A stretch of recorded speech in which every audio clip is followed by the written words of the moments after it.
அஞ்சாவது பஞ்சகவ்யா. பாஞ்சுனா இந்தியில 5. கொவ்வுயான்னாக்கா பசுவின் பொருட்கள். பசுவின் பொருட்கள் 5. தானம், மூத்திரம், பால், தயிர், நெய்.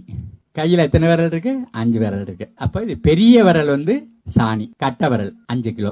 அடுத்த பெரிய விரல் 3வது விரல், மூத்திரம் 3 லிட்டர். இது 2வது விரல், பால் 2 லிட்டர். இங்கேருந்து 2வது விரல், தயிர் 2 லிட்டர். இந்த 1வது விரல், நெய் 1 கிலோ. 5 சாமானையும் சேர்த்து தயார் பண்ணிட்டீங்கன்னா பஞ்சகவ்யா.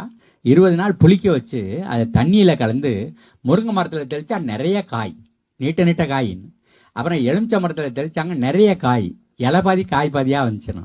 அப்புறம் 4வது அவங்க நாய்க்கு கொடுத்தாங்க. உடம்புல புண்ணா இருந்தது, கொப்பளமெல்லாம் ஆறி புண்ணெல்லாம் ஆறி போச்சு, அங்க முடியெல்லாம் முளைச்சு வந்துருச்சு. இப்ப நம்ம நெய் கலக்க சொல்றது இல்ல, நெய் சரியா கலக்க மாட்டேங்குது. ஆனா கடலை புண்ணாக்கு 1 கிலோ சேர்த்துக்க சொல்றோம். அதுலயும் நம்ம விவசாயிகள் அடுத்த கட்டத்துக்கு போயிட்டான். கடலை புண்ணாக்கு போய் கடையில போய் வாங்கணும், பாசி பைத்த மாவு 1/2 கிலோவும் உளுந்த மாவு 1/2 கிலோவும் சேர்த்துட்டா முடிஞ்சு போச்சு அப்படின்னு சொல்றேன்.